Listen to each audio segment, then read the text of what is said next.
안녕하세요. 이번 명절 다들 잘 보내셨나요? 저도 오랜만에 명절다운 명절을 보낸 것 같은데요. 그러다 보니 아직까지 명절 증후군에 시달리고 있는 것 같네요. 늘 청소하면서 라디오처럼 켜놓고 보던 사연 채널이었는데 제가 이렇게 사연의 주인공이 돼서 보낼 줄 몰랐네요. 저는 정말 올해 4월에 신부가 된 경기도 사는 30대입니다. 저와 남자친구는 대학교 CC로 만나서 결혼을 했어요. 결혼을 준비하면서도 진짜 힘들었는데 다들 어떻게 하신지 정말 존경스럽더라고요.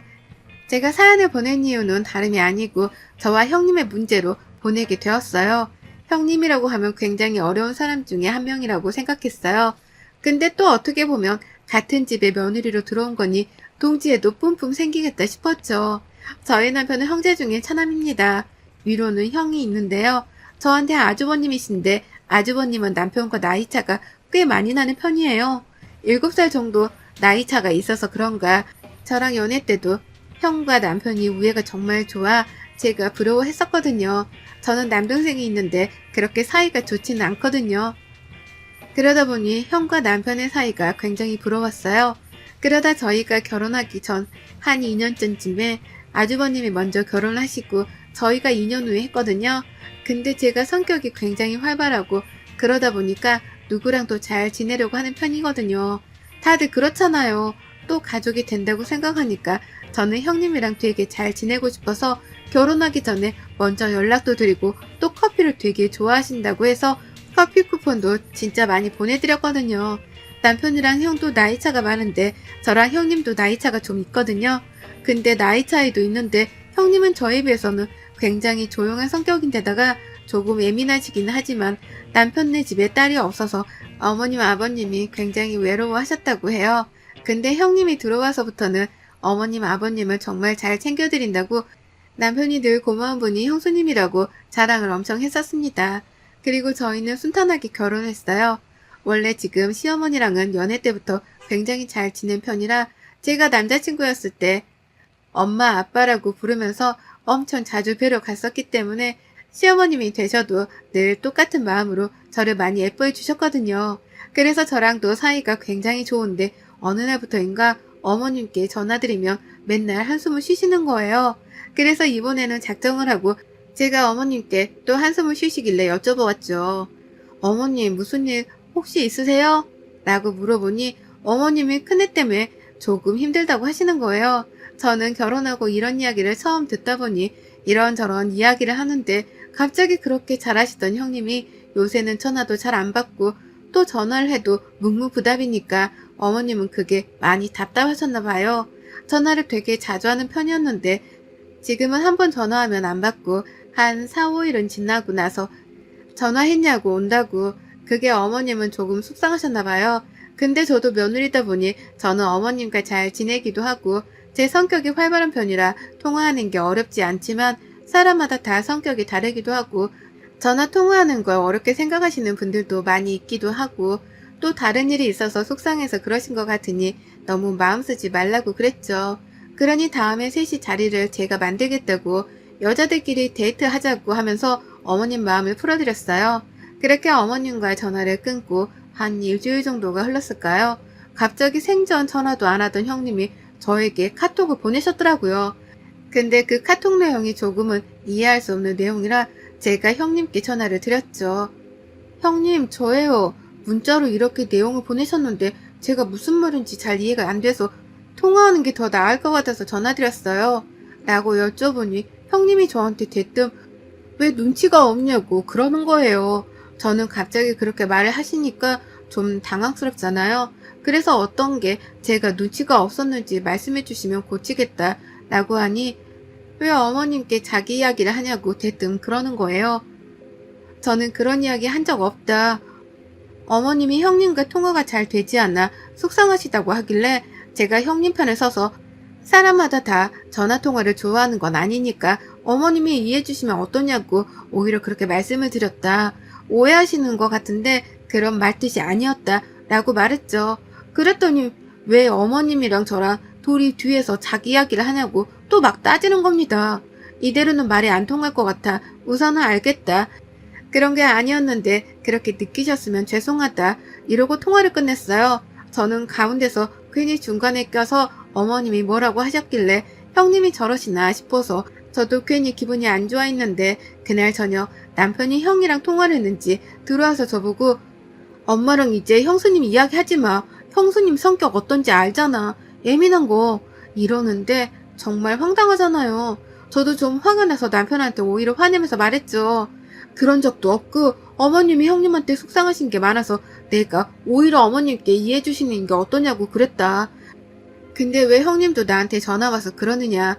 내가 무슨 이야기를 했다고 진짜 황당하더라고요. 그래서 알고 봤더니 어머님은 그냥 작은 애랑 이야기하다 보니 너 이야기가 나와서 우리 여자끼리 한번 뭉쳐서 놀러가면 어떠겠냐고 하신 이야기를 형님은 자기 뒷담화를 한 줄 생각하고 아주버님한테 엄청 울면서 이야기했다고 하는 거예요.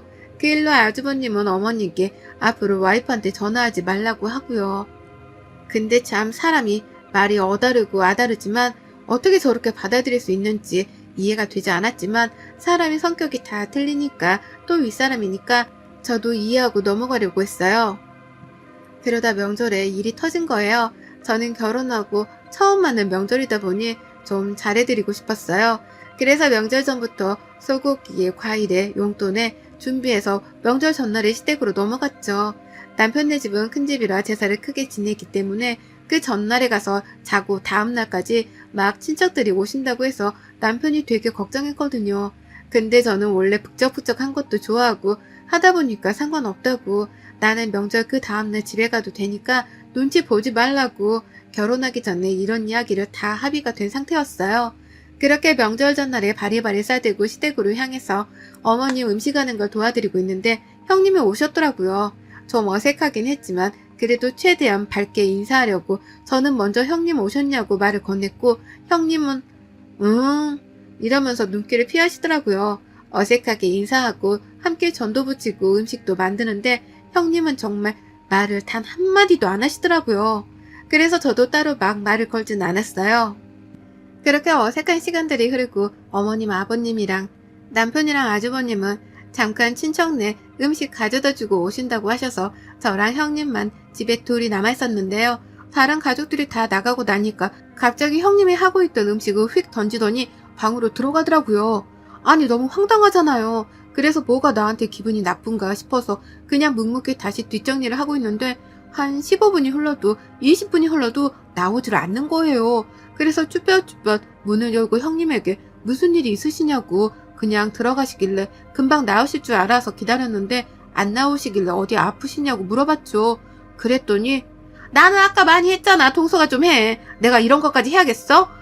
내가 동서보다 윗사람인데 그냥 시키면 좀 해. 물어보지 말고. 딱 이렇게 말을 하는 거예요.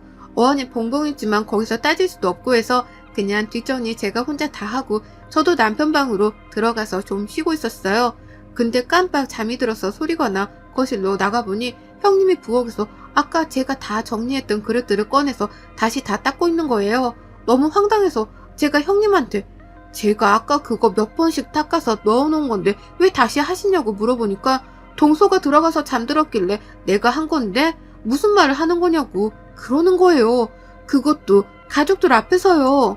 어머님은 작은 애가 많이 피곤했나 보다 라고 하고 남편도 많이 피곤했냐고 그러는데 제가 분명히 다 닦아서 올려두고 들어가서 깜빡 졸은 건데 내가 한 거를 자기가 했다고 하니 정말 황당하잖아요. 도대체 왜 저러나 싶어서 억울해하고 있는데 저보고 자기가 저녁할 테니 들어가서 쉬고 있으라고 하는데 저랑 아까 있었을 때랑 180도 달라진 모습이었어요. 너무 억울했지만 그냥 시댁에서 예쁨 받고 싶어서 저러시나 보다 하고 착한 내가 넘어가자 하면서 화를 참았죠. 근데 그 뒤로도 가족들 앞에서는 저한테 잘해주는 척하고 자기가 다 일하는 척 하다가 가족들이 잠깐 자리라도 비우면 일하던 거 딱 멈추고 다리 꼬고 그 자리에서 핸드폰 하거나 아예 일을 안 해요. 그러다 또 어머님이나 아버님 나오시면 다시 일하는 척 하고요. 속으로 진짜 형님 만만한 분이 아니구나 생각하고 있었는데 명절만 지나면 또 자주 보는 것도 아니니까 내가 참자 그렇게 참을 일을 3번을 그리고 있었을 때 저랑 남편이 가지고 온 소고기를 보고 갑자기 이러는 거예요. 동서 그거 고기 혹시 당근마켓에서 사온 거 아니야? 라고요. 너무 황당해서 형님 무슨 말씀이세요? 고기를 어떻게 당근마켓에서 사와요? 이거 남편이랑 저랑 백화점 가서 미리 사서 받은 거예요. 라고 했더니 자기가 그저께 당근마켓에 들어갔는데 저랑 똑같은 고기 세트를 엄청 저렴하게 팔고 있던데 상표도 똑같은 거 보니 동서가 사온 제품이랑 너무 똑같다면서 까르르 웃는 거예요. 근데 그 얘기를 저한테만 한 게 아니라 어머님 아버님 옆에 다 계시는데 하니까 너무 얼굴이 화끈거리는 거예요. 진짜 정상적으로 구매해서 가지고 온 건데 저렇게 말하니 화도 나고 너무 얄미웠어요. 제가 정색하니까 장난친 건데 왜 이렇게 진지하게 받아들이냐면서 하는데 빨리 명절이 끝나기를 바랬죠. 그렇게 명절 당일이 되고 남편네가 큰 집이라 친척들이 다 모이시느라 인사하고 상 차리고 정신이 없는데 이때도 형님은 일하다 어디 가고 일하다가 가족들만 안 보이면 다른 데 가 있고 오면 아버님 어머님 보이면 열심히 일하는 척 하는 거예요. 몇 시간만 참자. 오늘 저녁에 집에 빨리 가자. 속으로 1000번 다짐했는데 낮에 와 있던 친척들이 가고 가족들은 친척들이랑 배웅하러 나가고 저는 잠깐 방에 들어가서 숨 좀 돌리는데 분명 형님은 부엌에도 없었는데 나가보니 제가 치운 그릇들을 또 다시 꺼내서 닦고 있는 거예요. 아니 진짜 못 참겠다 싶어서 제가 형님한테 아니 형님 제가 아까 이거 그릇 다 닦아서 올려둔 건데 어제도 그러시더니 왜 오늘도 또다시 꺼내서 그러시냐. 제가 분명히 몇 번 닦아서 넣어서 묻은 것도 없는데 라고 하니까 기름들이 너무 많이 묻어서 자기가 다시 하는 거래요. 근데 저도 여기서 화를 참지 못하겠어서 아니 말도 안 되는 소리를 하시는데 어제부터 어머님 아버님 계시면 일하는 척 하시다가 안 계시면 방에 들어가시고 핸드폰 하고 쉬시는 거 다 한다. 힘든 것 같아서 저도 말 안 했는데 이거 도가 좀 지나치는 것 같아 말씀드렸다 하니 정말 토씨 하나도 안 틀리고 저한테 오히려 당연히 동서가 해야 하는 거 아니야? 라는 거예요. 그래서 제가 왜 그게 당연한 거냐. 같이 시집와서 같이 해야 하는 게 맞지 않느냐 하니 자기가 윗사람이고 제가 아랫사람인데 나보다 동서가 더 일을 하는 게 맞는 거라면서 가정교육 잘못 받은 사람처럼 구는 게 짜증이 난다고 하네요. 형님 말에 너무 화가 나서 말 가려서 하라고 언성이 좀 높아지려 하는 찰나에 갑자기 형님이 눈물을 훌쩍하면서 우는 거예요. 당황해서 왜 우냐고. 그러니 뒤에 가족들이 와 있더라고요. 저는 윗사람한테 대드는 사람이 되어 있고 형님은 저한테 당하는 사람이 되어 있었어요.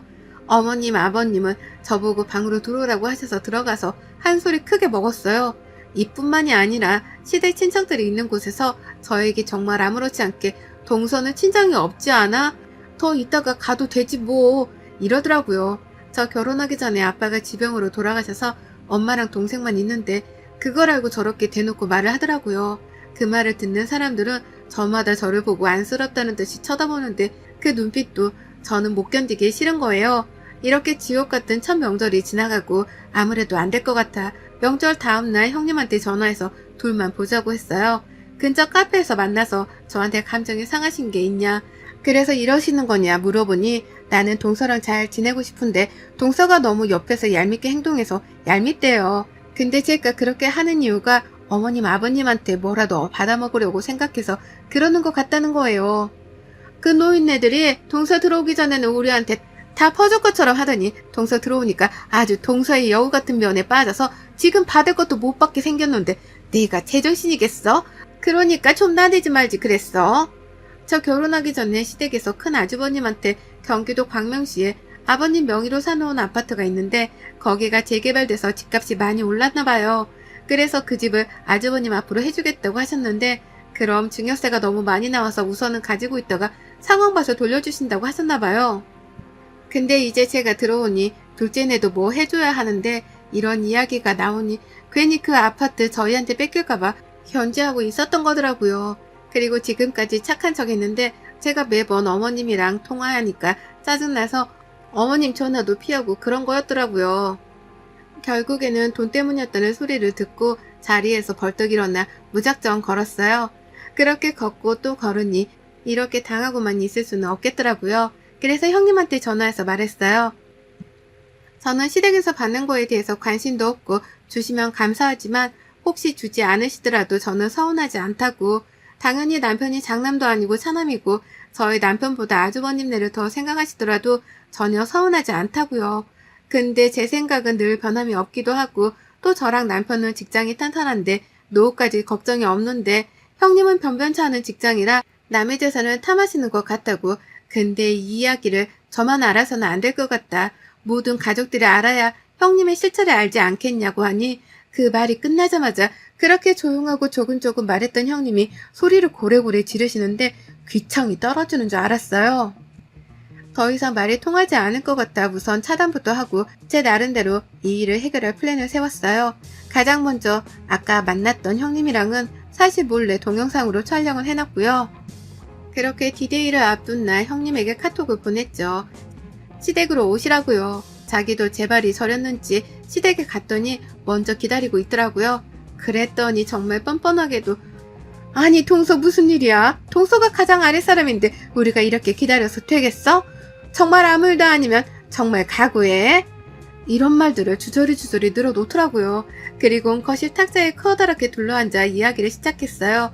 먼저 어머님 아버님께 저와 남편 상황들을 모두 다 이야기했고 저나 남편은 지금 다니는 직장이 탄탄해서 노후 준비도 잘 되어 있고 아빠가 돌아가시면서 저랑 제 동생 앞으로 집 하나씩은 해두셨기 때문에 거기에서 월세도 지금 받고 있다. 때문에 어머님 아버님한테 도움받을 생각도 없다 말씀드렸죠. 물론 당연히 주신다면야 너무 감사하게 받겠지만 주시지 않더라도 서운하지 않고 또 남편이 차남이기 때문에 당연히 장남인 아주버님이 저희보다 더 받으면 받아야 된다고 생각하는 사람이라고요. 근데도 형님은 욕심이 많은 것 같다. 정말 욕심이 없는 분이라고 생각했지만 상상 이상으로 심하시더라. 남편에게 들어보니 어렵게 자라와서 그런 건지 거지 근성이 있으시더라.